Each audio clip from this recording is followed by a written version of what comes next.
Hi, I'm Debbie Georgatos. Welcome to my show, America, Can We Talk? Today, we're going to talk about International Holocaust Remembrance Day, an interview with Bo Snerdley from the Rush Limbaugh Show, aka James Golden, Kobe Bryant and the MSNBC, and China's coronavirus. And I'll tell you why these stories matter to you. Stay tuned. I am America, one voice, united we stand. Debbie Georgatos, host of America Can We Talk, is an author, attorney, and political analyst whose mission is to inspire the American political conversation about preserving liberty in the best country on earth. Hello again and welcome to America Can We Talk? I'm Debbie Georgatos, and today's First Five. Today is the 75th anniversary of the day that Russian soldiers marched in to the Auschwitz Holocaust camp in southern Poland and freed the people who had been held there by the Nazis. At that camp, at Auschwitz camp, there were approximately 1 million Jews who had been killed in the Holocaust, had already been killed, and others were liberated by the Russian troops. Today is also the International Holocaust Remembrance Day. And for the first five, I just want to say a couple of points about that. Some people think or comment that we talk about this a lot enough, we get it, the Holocaust was terrible. The thing is, the Holocaust happened in modern times. This isn't an ancient event. This is people still alive in the world today who survived the Holocaust, really tender, wonderful stories. They actually, in addition to this just being this International Holocaust Remembrance Day, because it is also the 75th anniversary of the Russian troops liberating the Holocaust survivors, they actually had an event at what was the Auschwitz camp in southern Poland. People who lived in that camp as children, who survived the Holocaust, came for this event. One man, a grandfather from the UK, brought his granddaughter to show her where he was, what had happened to him in his life. Very eloquent stories, important stories told, very eloquent ceremonies held at Auschwitz, in the UK, in America. And I just want to plant this seed that we live in a very challenging time in America. We have a lot of tension in our country between competing groups. This is actually a great time to remind America that the Holocaust happened in what many would have described as advanced Western civilization. It took hold. Nazism took hold in Germany.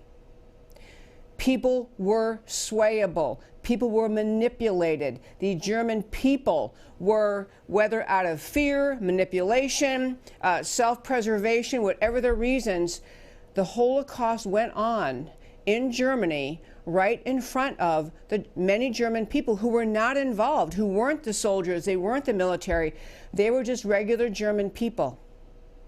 So I love to have this very special ceremony. I love that we have an international Holocaust reminder.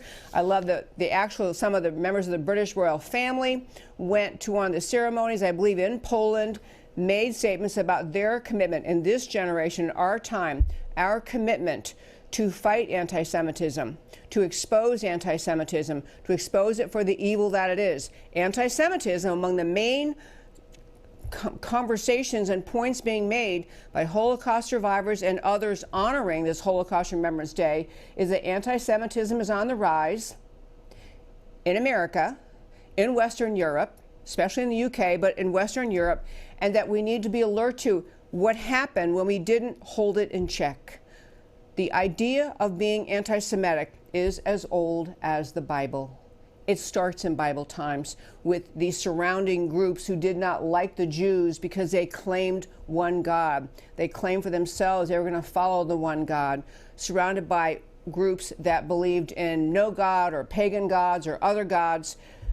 Anti-Semitism is as old as the Bible, and it will always be vital and important to recognize that every generation must call it out. It's a little bit trendy in modern campuses. I view the BDS movement as simply anti-Semitic with a allegedly, non-racist or non-anti-Semitic goal. People talk about they want to punish, destroy, and end Israel. They want to punish them economically and all sorts of other ways. But I'm not anti-Semitic. I don't think you get to say that. I just don't think you get to say that. This is one of the examples. You have the Democrat Party in America humoring Representative Ilhan Omar, Democrat Muslim member of the U.S. Congress, who openly and repeatedly makes anti-Semitic remarks. The Democrat Party cannot even hold her accountable. In closing the first five, I want to say I just want to celebrate with the people who gathered at Auschwitz, gathered in the UK, gathered all over this world to remember the Holocaust, to remember that people got sucked up in anti-Semitism because they were manipulated by a government trying to turn their own people against the Jewish people. And it's a wonderful thing to have the world recognize it, to talk about it, to urge people to understand how it got started so it never happens again. Never again, greatest hashtag ever. And that, my friends, is today's First Five. I want to turn today and talk about a story. This is actually a rather interesting and great thing I got to do over the weekend. I was part of bringing an event to Dallas over the weekend. On Saturday, there was a lovely event involving the guy who many of you know by the name Bo Snerdley. Bo Snerdley was actually in Dallas to talk about a new PAC that he has created called the New Journey PAC. It's Bo Snerdley, and the CEO is a younger man named Autry Pruitt. The two of them came to Dallas to talk about the New Journey PAC. And if you're thinking, I know this name, Bo Snerdley, where is that from? Bo Snerdley is kind of the stage name for a man whose name is actually James Golden. He is the Rush Limbaugh call screener, producer, I think executive director, kind of, all hands on deck kind of guy. Bo Snerdley has worked, he is a black man, he's a tall, big, gregarious, outgoing, tender, gentle, great guy. And Bo Snerdley has been with Rush Limbaugh as his kind of off-air occasional sidekick for decades. Close with Rush Limbaugh, very much a conservative, very much a Donald Trump supporter. And I had the opportunity at this event that we hosted over the weekend to interview Bo Snerdley as well as Autry Pruitt. I'm going to play this interview for you. I recorded it, in it's just audio, but I'll be showing you some pictures of the event. There's Bo Snerdley's in a blue suit. Autry Pruitt is a shorter guy, and he's not in a blue suit. Now, my husband was there also, so there's some pictures with him too. But I'm going to have those pictures slide as I let you listen to what Bo Snerdley had to say. This was a profound thing. What we talked about many, many points. I'll tell you more after you listen to the video. But this is a guy, Bo Snerdley, who is going to stand up starting now to say the black community in America deserves better than the way the Democrat Party has treated black America. This is a guy working to bring the message of the GOP, of conservatism, of Americanism to the inner city in America, to the black community in America. His PAC, the New Journey PAC, is designed to fund black conservative candidates running for Congress, but more importantly, more largely, to make a sustained long-term effort to bring the message of conservatism and the GOP to the black community in America. So here you have it. I'm interviewing Bo Snerdley and Autry Pruitt just 2 days ago, this past Saturday. So I had the great pleasure over the weekend of having a conversation with two people who are leading a new PAC called the New Journey PAC. It is James Golden and Autry Pruitt. You may know the name James Golden, or think it sounds familiar, and that's because his stage name, or name you hear him addressed by on the Rush Limbaugh show, is Bo Snerdley. Well, they were in Dallas. I had the great chance to interview them and talk about the PAC that they have created. So first, let them say hello. Hello, James. And how are you? I am well, and I'm glad you're here. Hello, Autry. Thank you so much for having us. Hello. So glad you're here. So let's just start with New Journey PAC. I want to have both of you talk about how it got started, who thought of it, and what is the idea of it? What's your mission in the New Journey PAC? We'll start with Bo Snerdley, a.k.a. James Golden. Well, earlier on last year, I began to think about what was coming up in 2020 with the election cycle. So I decided that after 30 years behind the scenes, it was time to actually become take a more of an activist role, because I was concerned with where the country was going. And I knew, and we all knew, that the racial attacks that the Democrats were using were just going to go hyper in the election season. I thought the easiest way that we could enter and make a difference would be with a political action committee. So I spoke with a few friends, and they recommended a brilliant young man to lead it up. He's sitting in the room, Autry Pruitt, and we have a mission. We want to see the president reelected. This president has done amazing things, and they've benefited the entire country. They've particularly benefited African American communities, minority communities, when the previous administration said it was impossible. And we also want to see more black conservatives elected. And I think if there's been a surprise, it's been the number of people that have approached us that are running all across the country in races. We want to see conservatives of all stripes elected, and we are supporting conservatives of all stripes. We are even going to support people who are mostly conservative. Because as Ronald Reagan said, it's better to get most of the loaf than none at all. And one of the things that we're doing, we're in for the long haul. We're not going to go dark after the election season's over. Our long-term goal is to have New Journey offices in every blue city in America, because we are going to fight the narrative. The Democrats have been running a 50-year nonstop narrative, defining Republicans as evil, defining Republicans as bigoted against them. And these attacks have either gone largely unanswered or have not been answered strenuously enough. And we're going to pick up the mantle, and it is not going to happen overnight, but we are going to change that narrative.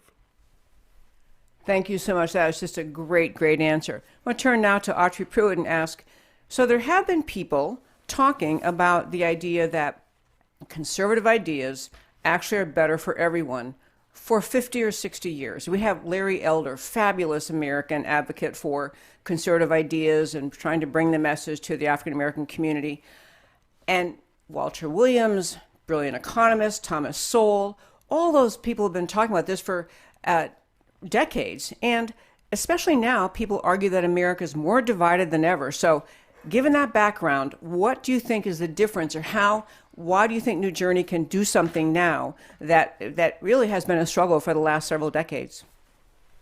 Well, I feel that two things. I first feel that the reason why New Journey can do something now is because New Journey understands something that the left has understood from the beginning. It's about the human story. I love the three wise men. I love Larry Elder. I love Dr. Thomas. I love them all. But we need to understand the human condition and be able to tell that story, because conservatism has a story. The fact that the left for decades have exploited African American communities in terms of abortion, killing babies, in terms of not allowing job expansion, in terms of raising taxes so small businesses can't even start up, in terms of having regulation that's such a burden that an African American male or female coming up can't start their own business. We need to tell that story, the story of the young man who wanted to start his own business but couldn't because of the layers of bureaucracy to get that business off the ground. If we start to reframe and get out of the charts and the graphs and start talking about the stories that about how the left has actually destroyed individual lives with their policies, that's going to make the difference. And frankly, with James and I both being Black Americans, we come from that community and can tell those stories. And we know hundreds of people, some are not even conservatives, quote unquote, brand name conservatives, Republicans, but they have stories to share. So what we're doing is we are taking the everyday stories of African Americans in battleground states right now, but all across the country, in states that we need to preserve and keep red, such as Texas. We're taking those stories and putting them in front of people. And then the second part of that is we're also going to attack and go after the Democrat brand. We're going to talk about the reality of the brand. Now, not in a way such as Dinesh D'Souza does, which we know, we love him to death. He's been such a great friend to us. But we're going to attack the Democrat brand by telling the stories in 60 seconds, 30 seconds, 2 minutes, 3 minutes, etc. And if we can begin to do that and do it consistently, both in cycle and out of cycle, we can begin to peel back some of the Democrats', I would say, stronghold within the black vote. Can I add something to that, please? We are looking now at 4 generations of black conservatives. We, Autry James, Larry Elder, and many of our generation, we are standing on the shoulders of Dr. Williams and Dr. Soul and Shelby Steele. Those are we call them the 3 wise men. They have given us the intellectual underpinnings to explain conservatism, and also they have taught us, many of the black conservatives in our generation, what it was like in their generation. And even though they faced hardships from the state, from state-sponsored oppression, there was a lot of progress that was happening that ceased when the Great Society came about.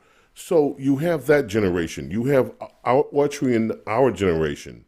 You have, slightly younger than me, guys like Kevin Jackson. And Autry would be in that generation, by the way, with Kevin.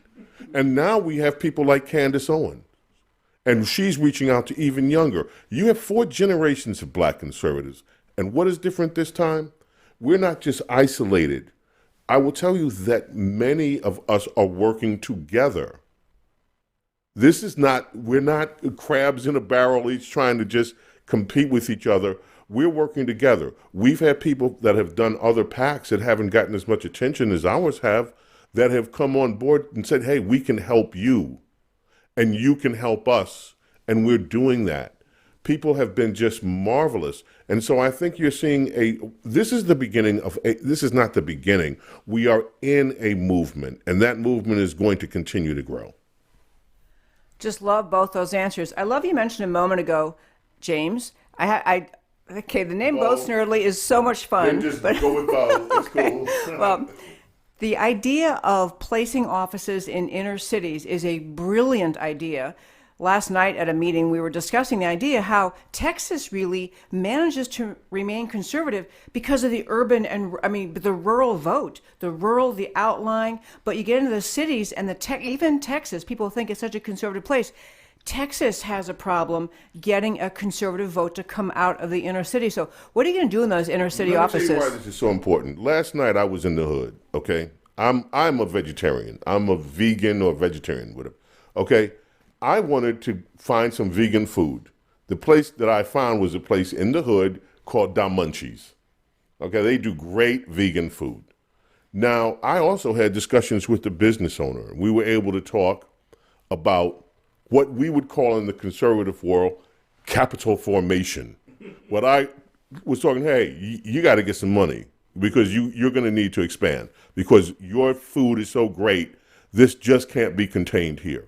Now, I guarantee you that this spot, Autry saw it because he came to pick me up from there.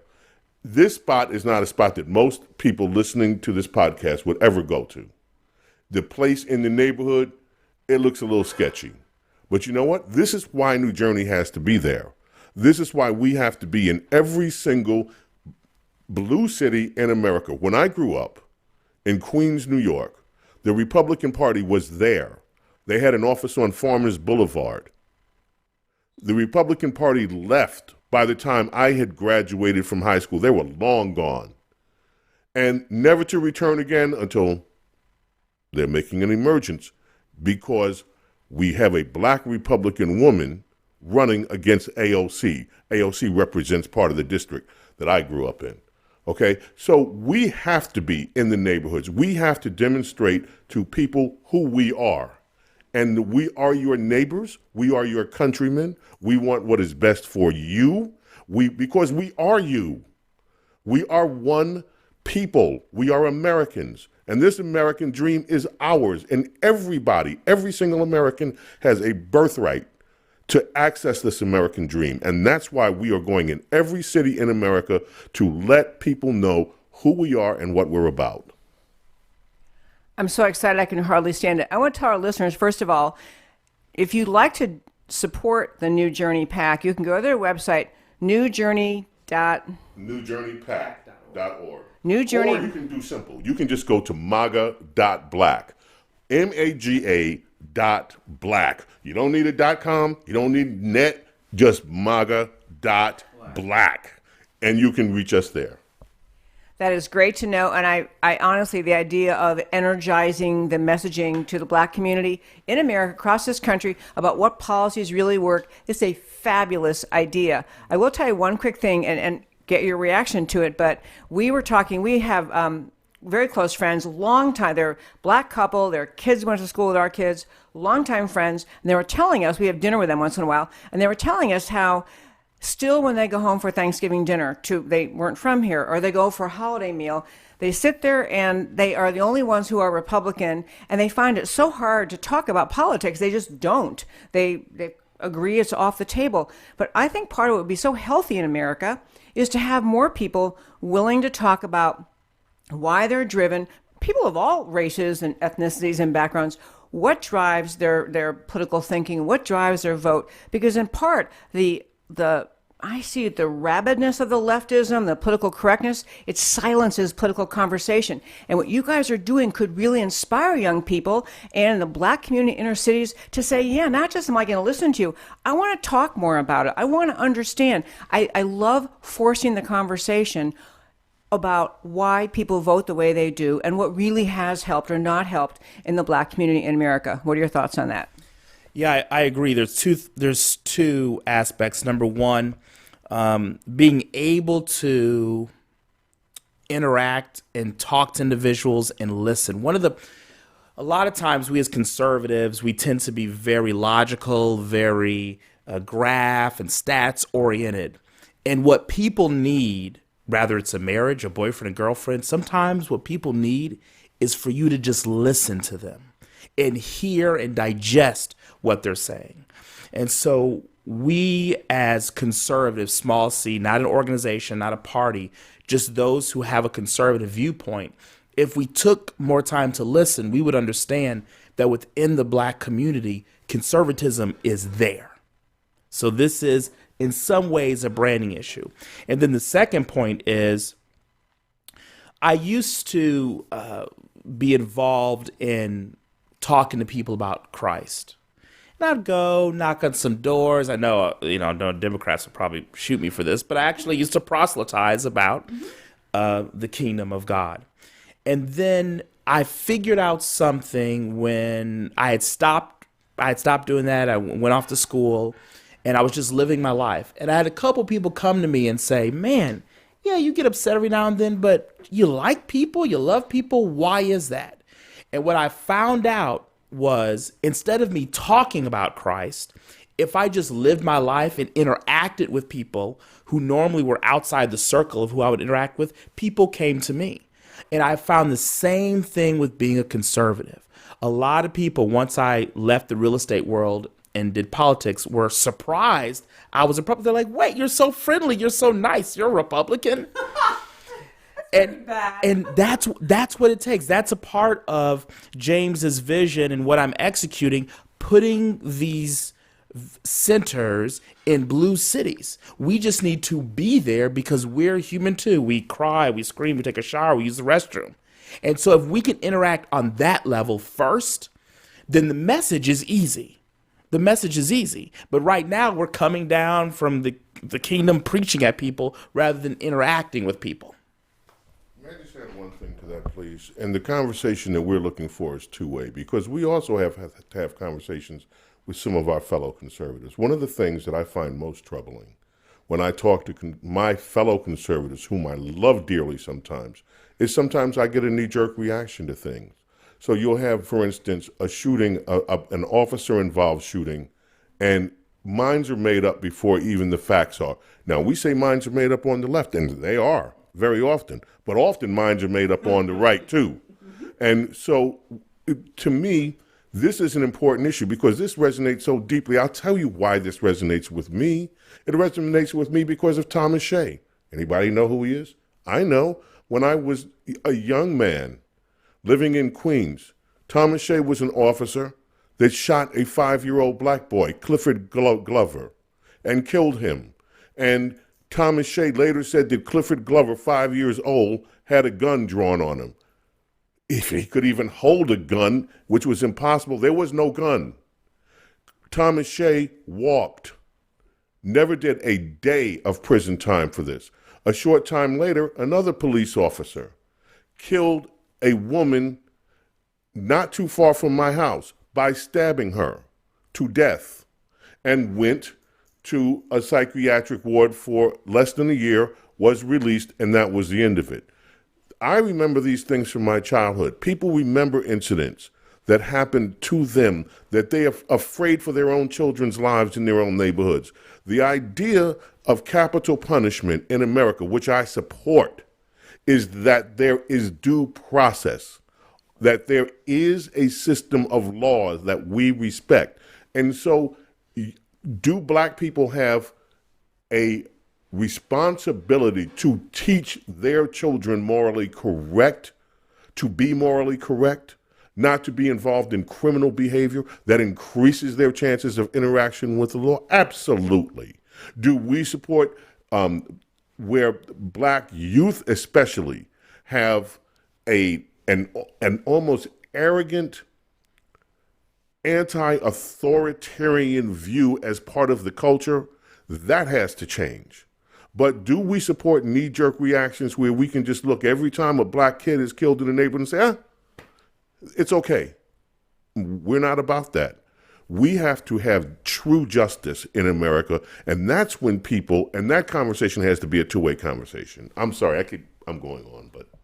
Oh, you're wonderful. You're going on, and all those points make sense. So many conversations happen around the country related to officer-related shootings and crime and violence, and there are too many, and you're using the term knee-jerk, but I think people try to take sides, and they just don't want to address on the conservative side, they don't want to acknowledge, yes, sometimes we have a problem, and sometimes we have officers engage in bad behavior, and sometimes they must be prosecuted. We want to kind of completely reject the concerns about officer conduct and the conservative side, but the truth is what you really want, what everyone wants, you should want truth. You want truth and justice. Yes, truth and justice, and the justice system applied equally to everyone, and the due process and the tracing it down, getting down to the core of what the facts were, matters in every case. And notice when James talked about the officers, he talked about officers in general.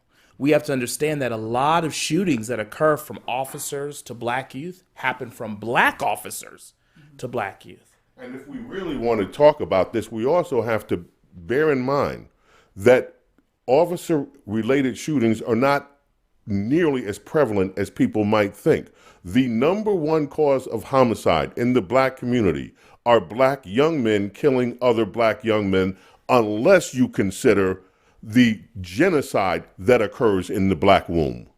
So those are issues if life is important, and we do believe not that just black lives are important, all lives are important. Those are issues we have to address. Yeah, so how can you end up in a situation where black youth are killing black youth at rates that are insurmountable? It's because the Democrat Party currently pushes, and I try to not get too emotional about this, but the Democrat Party currently pushes a message that if by chance you happen to get pregnant, it's okay to go and abort, to kill the baby.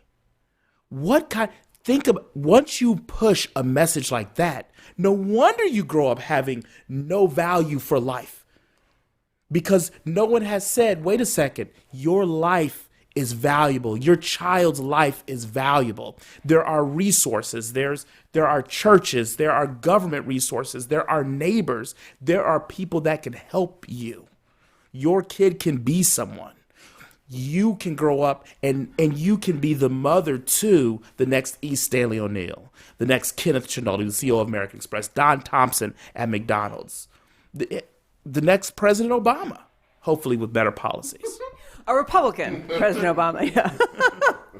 You know, we could talk all evening long. I want to thank you both for doing what you're doing. I love this idea of New Journey PAC. I love the idea of getting the conservative message from into the inner cities, where it's not just preach from afar or preach only during election season, but an ongoing discussion in America. As I say the expression on my show so often, the American political conversation, it needs to happen among people of all backgrounds. So thank you so very much for what you're doing. Thank you, Bo Snerdley, James Golden. You are quite welcome. Thank you for having us. It's been wonderful speaking with you, and we hope to continue this conversation. Oh, I'll invite you again. Thank you so much. And thank you, Autry Pruitt. Thank you so much. I got to tell you, folks, that was the most fun interview. These are gems, these two men, gems of human beings. I want to hit a couple quick points and then turn to the Kobe Bryant story of his unfortunate passing, tragic passing over the weekend. But I want to say about this New Journey PAC. First of all, New Journey PAC, PAC being PAC.org, or as he said, as Bo Snerdley said, MAGA.black. It's a place to go, find out more about what they're doing, and consider supporting. The reason I'm so excited about this, I've always felt this idea, and I've actually been a consultant for political candidates and tried to encourage them to bring the conservative message to everyone. But it is really a crime. It is a horrible thing that for decades the Democrat Party has convinced Black America to keep on voting Democrat, even though the policies the Democrat Party embrace hurt Black families, hurt Black communities. It is a tragedy. And so these two gentlemen, so I love several things about what they're doing. I love the PAC. I love their idea of getting into the blue city, inner cities, and staying there, putting together a New Journey PAC headquarters, not just campaign season, not just until we get through the 2020 elections, but an ongoing conversation in the minority communities, in Black communities, put together and backed by New Journey PAC that says we're going to keep talking about what policies work and what policies don't.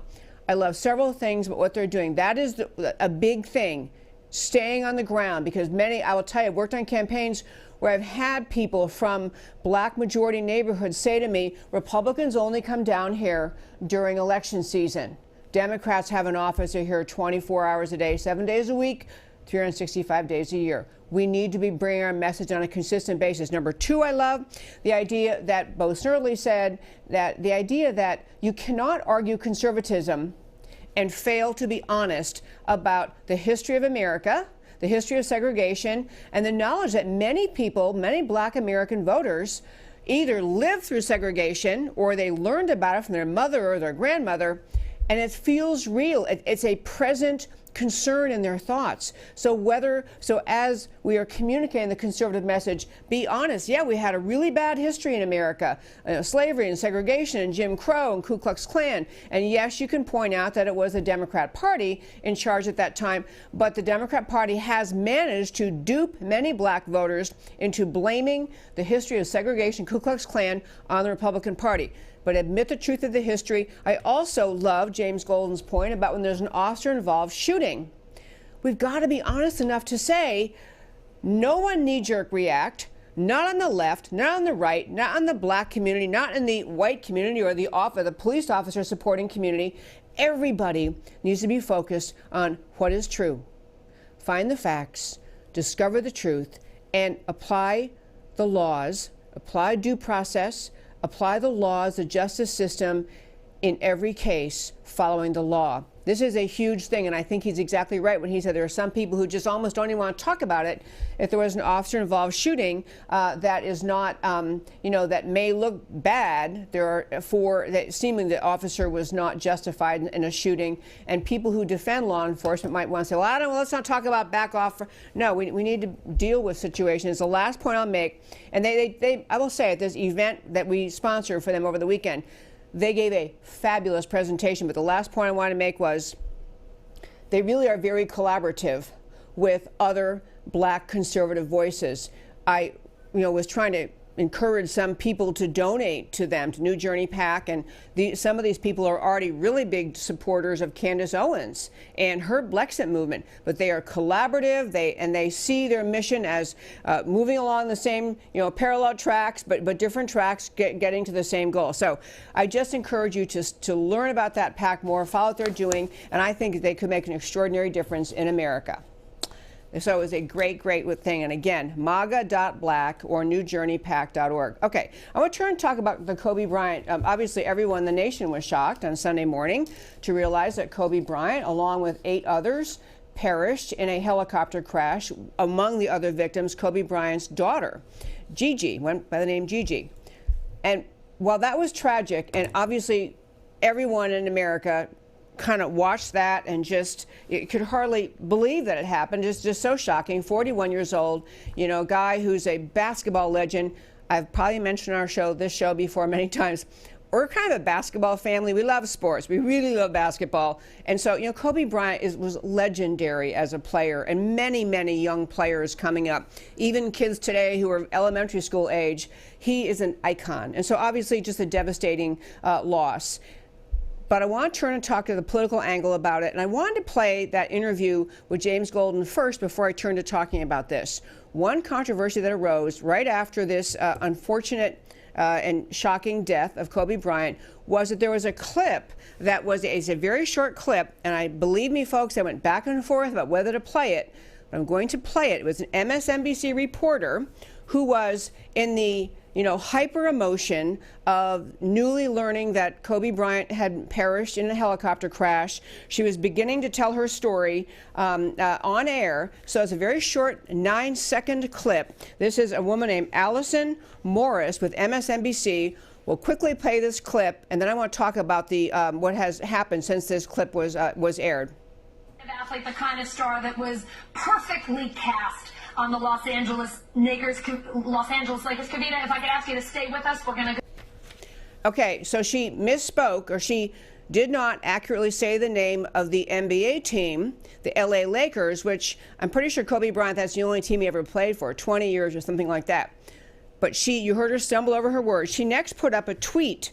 This same MSNBC reporter, Allison Morris, a tweet apologizing for her having mispronounced, and you can see it's on the screen. And this was a very, I'm going to tell you why this became so controversial, but her tweet earlier today while reporting on the tragic news of Kobe Bryant's passing, I unfortunately stuttered on air, combining the names of the Knicks, which is a different basketball team out of New York, the Knicks, and the Lakers to say Nakers. Please know I did not. I would never use a racist term.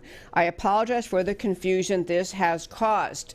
So what happened shortly after that was many people thought they heard her referring to the team, the LA Lakers, as the LA and then the N-word. So a Twitter storm emerged. Many people on Twitter calling for her to be fired, claiming she used the N-word in the name of the LA team. She's saying what you just saw in that tweet. No, I didn't mean that. And I will tell you, folks, I have a longtime friend who's a black conservative who texted me at 6 in the morning today to say, did you see what this person said? This is terrible, unbelievable. So I've been going back and forth communicating with my friend.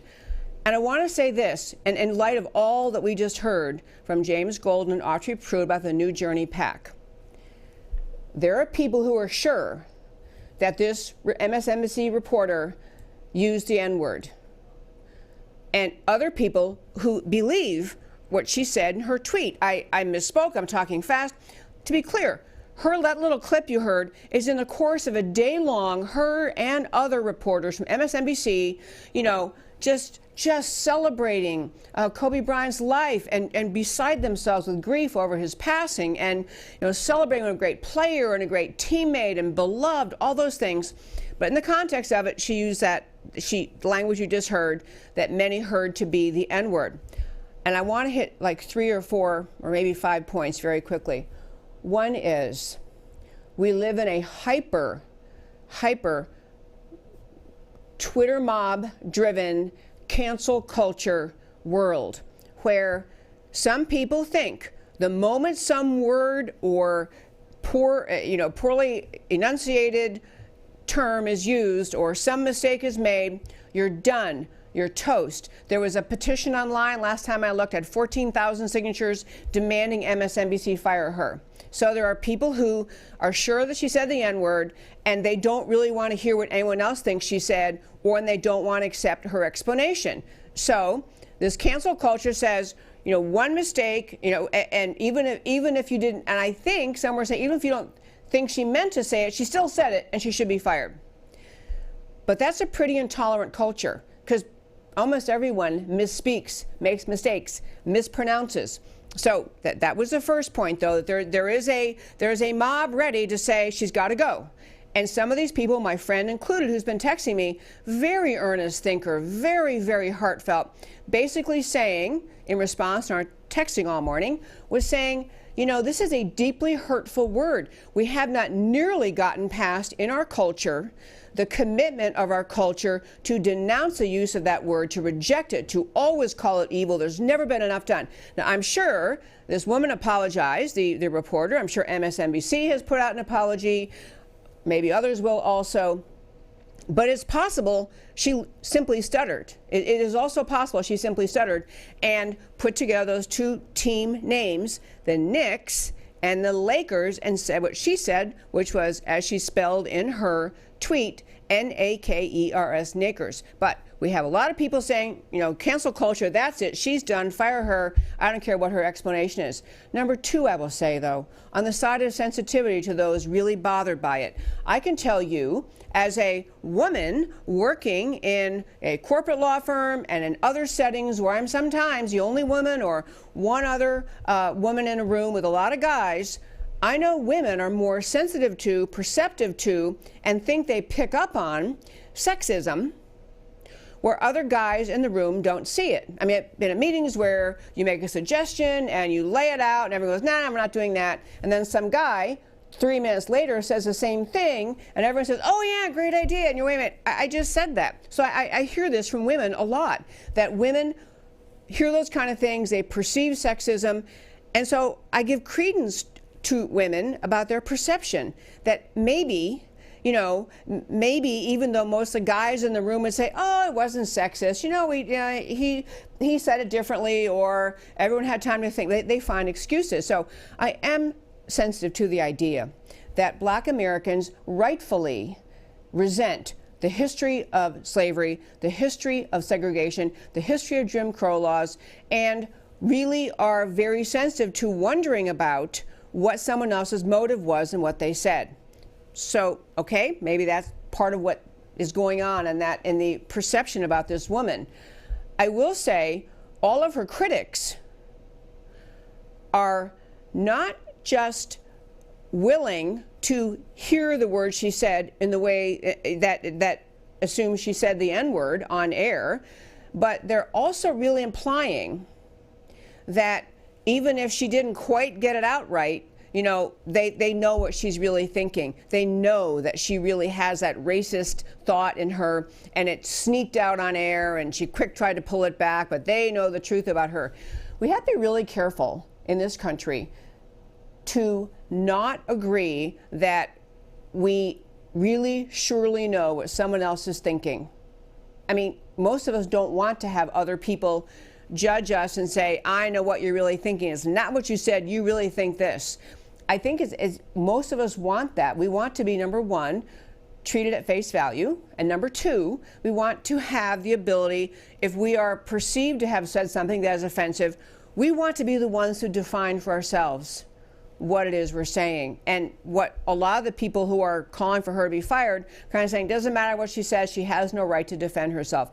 Everybody has a right to defend themselves. Last thing on this story is you have to remember what the MO of the American left is, as was laid out by James Golden and Autry Pruitt and many others who are advocates for the conservative message in America to be brought to the Black community. Leftists in this country thrive on creating division. They thrive on feeding the message to the American populace that this is a country teeming with racism, that many, many people are racist and it's just below the surface and they are motivated by racism. They thrive on it.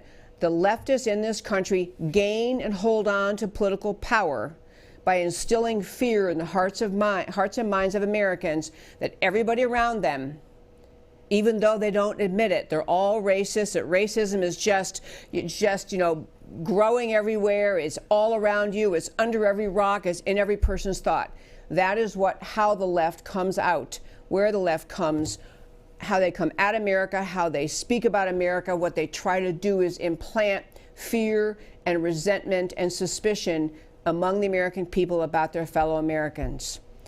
This incident, the horrific, untimely, accidental death of Kobe Bryant, I'm very sorry to see it sullied or distracted by this, what in my view, misstatement, garbled speaking by someone who is emotional, talking fast, talking about a player she's probably talked about before in the past, but somehow